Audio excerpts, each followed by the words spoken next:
Praise the Lord. கிறிஸ்துவுக்குள் மிகவும் பிரியமானவர்களே, உங்கள் அனைவருக்கும் இயேசு கிறிஸ்துவின் இனிய நாமத்தில் என்னுடைய அன்பின் வாழ்த்துக்கள். இந்த நாளிலேயும் ஆவியானவர் உணர்த்தின ஒரு வேத பகுதியை வாசிப்போம். 86ஆம் சங்கீதம் அதனுடைய 17வது வசனம். கர்த்தாவே, நீர் எனக்கு துணை செய்து என்னை தேற்றுகிறதை என் பகைஞர் கண்டு வெட்கப்படும்படிக்கு எனக்கு அனுகூலமாக ஒரு அடையாளத்தை காண்பித்தருளும். Psalm 86 verse 17. Give me a sign of your goodness, that my enemies may see it and be put to shame. For you, Lord, have helped me and comforted me. Amen. நம்முடைய தேவனாகிய கர்த்தர் நமக்கு துணை செய்து நம்மை தேற்றுகிறவராக இருக்கிறார். எந்த சூழ்நிலையிலேயும், எந்த நேரத்திலேயும், எப்பேற்பட்ட காரியங்களில் நாம் ஈடுபடும் போது கூட கர்த்தர் நமக்கு துணை செய்து நம்மை தேற்றுகிறவராக இருக்கிறார். இங்கே தாவீது தேவனிடத்தில் விண்ணப்பம் பண்ணும்போது 1ஆம் வசனத்தில் அவர் இப்படியாக சொல்லுகிறார், கர்த்தாவே, உமது செவியை சாய்த்து என் விண்ணப்பத்தை கேட்டருளும், நான் சிறுமையும் எளிமையுமானவர். அப்போது தாவீது அவர் தேவனோடு விண்ணப்பம் பண்ணும்போது அவர் சிறுமையும் எளிமையுமாய் காணப்பட்டார். அது மட்டுமல்ல, 2ஆம் வசனத்திலே வாசிக்கிறோம், நான் ஆத்துமாவை காத்தருளும், நான் பக்தி உள்ளவர். அவர் பக்தி உள்ளவராக இருந்தார். எப்போதும் பயபக்தியோடு வாழ்கிற ஒரு மனுஷனாக இருந்தார். அதே வசனத்துல திரும்ப சொல்லுகிறார், உம்மை நம்பி இருக்கிற உமது அடியேனை நீர் ரட்சியும். தேவனை எல்லா காலத்திலேயும் நம்புகிறவராயிருந்தார் தாவீது. 3ஆம் வசனத்திலே, ஆண்டவரே எனக்கு இரங்கும், நாடோறும் உம்மை நோக்கி கூப்பிடுகிறேன். அப்போது நாள்தோறும் ஒவ்வொரு நாளும் தேவனை நோக்கி கூப்பிடுகிற ஒரு அனுபவம், ஜெபிக்கிற ஒரு அனுபவம், ஜெப வாழ்க்கை அவருக்கு இருந்தது. ஆமென், ஸ்தோத்திரம். 4ஆம் வசனத்தில் சொல்லுகிறார், உம்மிடத்தில் என் ஆத்துமாவை உயர்த்துகிறேன். ஒரு தேவைக்காக மட்டுமல்ல, சில காரியங்கள் நடக்கிறதற்காக மட்டுமல்ல, எப்போதுமே ஆவி ஆத்துமா சரீரத்திலே ஆத்துமாவை தேவனிடத்திலே உயர்த்தி தேவனோடு உறவாடுகிற ஒரு அனுபவம் தாவீதுக்கு இருந்தது. Praise the Lord. 7ஆம் வசனத்திலே வாசிக்கிறார், சொல்லுகிறோம், அவர் சொல்லுகிறார், நான் துயரப்படுகிற நாளில் உம்மை நோக்கி கூப்பிடுவேன். அப்போ துயரங்கள், துன்பங்கள், தொல்லைகள் வருகிற நாட்களிலேயும் அவர் தேவனை நோக்கி தான் கூப்பிடுவார். ஸ்தோத்திரம். 11ஆம் வசனத்தில் அவருடைய அர்ப்பணிப்பை நம்ம வாசிக்கிறோம். கர்த்தாவே, உமது வழி எனக்கு இன்னும் போதியும், நான் உமது சத்தியத்திலே நடப்பேன் என்று அவர் தீர்மானம் பண்ணி கொள்கிறார். நான் உமது நாமத்திற்கு பயந்திருக்கும்படி என் இருதயத்தை ஒருமுகப்படுத்தும் என்று இன்னும் வேண்டிக் கொள்கிறார். அப்போது தன்னுடைய ஆவிக்குரிய வாழ்க்கையிலே தான் திருப்தியாக இருக்கவில்லை. அவர் சொல்லுகிறார், இன்னும் உம்முடைய வழியை நான் அறியணும், உம்முடைய வழியால் நான் போதிக்கப்படணும், உமக்கு பயந்து நான் வாழணும், உமது சத்தியத்திலே நான் நடப்பேன் என்று இருதயத்தின் ஆழத்தில் அவர் சொல்லிக் கொள்கிறார். அடுத்த வசனத்திலே அவர் சொல்லுகிறார், என் தேவனாகிய ஆண்டவரே, உம்மை முழு இருதயத்தோடு துதித்து உமது நாமத்தை என்றென்றைக்கு மகிமைப்படுத்துவேன். எந்த காலத்திலேயும் உம்முடைய நாமத்தை நான் மகிமைப்படுத்துவேன், உம்மை துதித்து உம்முடைய நாமத்தை உயர்த்துவேன் என்று சொல்லுகிறார். அப்படிப்பட்ட ஒரு தெய்வ மனுஷனுக்கு விரோதமாக 14ஆம் வசனத்திலே வாசிக்கிறோம், அகங்காரிகள் எனக்கு விரோதமாய் எழும்புகிறார்கள், கொடுமைக்காரராகி கூட்டத்தார் என் பிராணனை வாங்க தேடுகிறார்கள். அப்போது சிறுமை, தேவனுக்கு முன்பாக சிறுமை எளிமையுமாய் பக்தியோட வாழ்ந்து ஒவ்வொரு நாளும் தேவனை நோக்கி கூப்பிடுகிற, துயரப்படுகிற நாளிலேயும் தேவனை நம்பி இருக்கிற, ஆமென், ஸ்தோத்திரம், இன்னும் தேவனுடைய சத்தியத்தில் நடப்பேன், நம்முடைய வழியை போதியும், நமக்கு பயந்திருக்கும்படி இருதயத்தை ஒருமுகப்படுத்தும், எல்லா காலத்திலுமே மகிமைப்படுத்துகிறேன் என்று ஆமென் வெளி தோற்றத்தினால் அல்ல, உள்ளத்திலே. ஆமென், ஸ்தோத்திரம். தாவீது தேவனுடைய இருதயத்துக்கு ஏற்றவராயிருந்தான் என்று வாசிக்கிறோம். அப்படிப்பட்ட ஒரு தேவ மனுஷனுக்கு விரோதமாக அகங்காரிகளோ, கொடுமைக்காரராகிய கூட்டத்தாரோ, ஆமென், ஸ்தோத்திரம், ஸ்தோத்திரம், அவர் தனியாக நிற்கிறார். அகங்காரிகள் ஒரு கூட்டம், கொடுமைக்காரராகிய ஒரு கூட்டம் அவருக்கு விரோதமாக எழும்பும் போது அவர் கடைசியாக தன்னுடைய ஜெபத்தை சொல்லி இப்படியாக முடிக்கிறார், தேவரே, கர்த்தாவே, நீர் எனக்கு துணை செய்து என்னை தேற்றுகிறது. என் பகைஞர் கண்டு வெட்கப்படும்படிக்கு எனக்கு அனுகூலமாக ஒரு அடையாளத்தை காண்பித்தருளும். இந்த சூழ்நிலையில இந்த வசனத்தை கேட்டுக்கொண்டிருக்கிற ஒவ்வொருவரோடு கர்த்தர் பேசுகிறார். ஹல்லேலூயா. ஆமென். ஸ்தோத்திரம். நம்முடைய ஆவிக்குரிய அனுபவத்தை,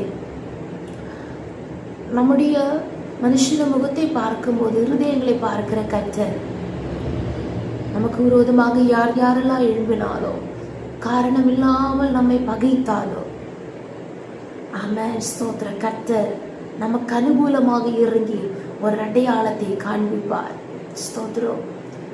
அவர் எப்போது இறங்குவார், எப்படி அதை காண்பிப்பார்? எல்லா சூழ்நிலையிலையும், துயரப்படுகிற காலத்திலையும், துன்பத்தின் நடுவிலையும் கர்த்தர் நமக்கு துணை செய்து நம்மை தேற்றுகிறதை பகைஞர் கண்டு வெட்கப்படும்படியாக கர்த்தர் சில அடையாளத்தை காண்பித்தருளுவார் என்று இந்த நாளிலே கர்த்தர் நம்மோடு பேசுகிறார். எத்தனை பேர் விசுவாசிக்கிறீங்க? யார் யாரெல்லாம் நமக்கு விரோதமாக எழும்பினாலோ, ஆமே ஸ்தோத்திரம், யார் யாரெல்லாம் நம்மை பகைத்தாலோ நமக்கு துணை செய்கிற ஒரு தேவன் உண்டு. ஸ்தோத்திரம். ஹல்லேலூயா. யாக்கோபின் தேவன் நமக்கு துணையாயிருக்கிறார். தேவன் நம்ம கடைக்கிலும் பலனும் ஆபத்து காலத்தில் அனுகூலமான துணையாயிருக்கிறார். தேவனைய நம்புவோமாக, அவர் நமக்கு துணை செய்வார். ஆமே, பயப்படாதே, நான் உனக்கு துணை நிற்கிறேன் என்று ஏசாயா 41 அதிகாரத்திலே வாசிக்கிறோம். தேவனுடைய ஜனமே, கர்த்தர் நமக்கு துணை செய்கிறார். அடுத்து வாசிக்கிற, அவர் நம்மை தேற்றுகிறதே மற்றவர்கள் கண்டு வைக்கப்படும்படிக்கு. நம்மை தேற்றுகிற ஒரு தேவன் உண்டு. ஒரு தாய் தேற்றுவது போல நான் உங்களை தேற்றுவேன், நீங்கள் எருசலேமிலே தேற்றப்படுவீர்கள் என்ற வசனத்தின்படி. ஹல்லேலூயா. நம்மை தேற்றுகிற, நம்மை ஆற்றுகிற, நம்மை ஆறுதல் படுத்துகிற, நமக்கு சமாதானத்தை கொடுக்கிற ஒரு தேவன் நம்மோடு கூட இருந்த எந்த சூழ்நிலையிலையும் நம்மை வழி நடத்துவார். அந்த தேவன் நமக்காக சில அடையாளத்தை காண்பித்தருளுவார் என்று ஆமென் ஸ்தோத்திரம். தேவனுடைய வார்த்தை நம்மோடு பேசுகிறது. ஹல்லேலூயா. நாம் பக்தியோடு வாழ்ந்தது விருதாவாய் போகாது. நாம் சிறுமை வெளிமையுமாய், ஆமென் ஸ்தோத்திரம், பல இடங்களில் மௌனமாய் இருந்தது. ஹல்லேலூயா ஸ்தோத்திரம். அது விருதாவாய் போகாது. ஆமென். தேவனுடைய சமூகத்தில் எடுத்த தீர்மானத்தில் உறுதியாய் நின்றது. இன்னும் புதிய புதிய காரியங்களை தேவ சமூகத்தில் கேட்டுக்கொண்டது. ஆவிக்குரிய வாழ்க்கையில் ஒரு வளர்ச்சிக்காக காத்திருந்தது. நம்முடைய ஆவிக்குரிய வாழ்க்கையை காத்து கொண்டது. ஆமென் ஸ்தோத்திரம். எல்லா காலத்திலும் தேவனை துதிக்கிறது, ஸ்தோத்திரிக்கிறது. பாழாய் போகவே போகாது, அது விருதவாய் போகாது. கர்த்தர் நமக்கு துணை செய்வார்.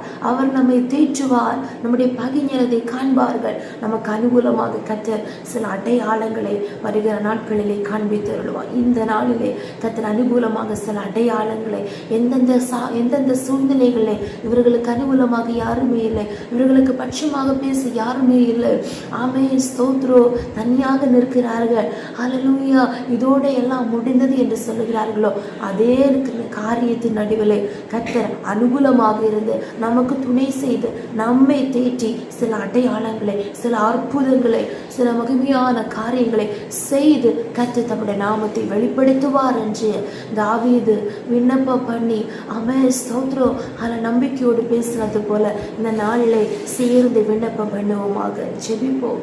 ஏசப்பா ஸ்தோத்திரம், எங்கள் அளவில்லாமல் நேசித்து வழி நடத்துகிற எங்கள் அன்பின் பரலோக பிதாவே, ஆசீர்வதிக்கப்பட்டதான அந்த நாளிலே நீங்களுக்கு தந்த வார்த்தைக்காக ஸ்தோத்திரம். அப்பா, நாங்கள் வாசித்த வசனம் அது தாவீதினுடைய ஒரு அறிக்கையா இருக்கிறதே கர்த்தாவே, நாங்கள் அது போல அறிக்கை பண்ணி ஜெபிக்கிறோம் கர்த்தாவே.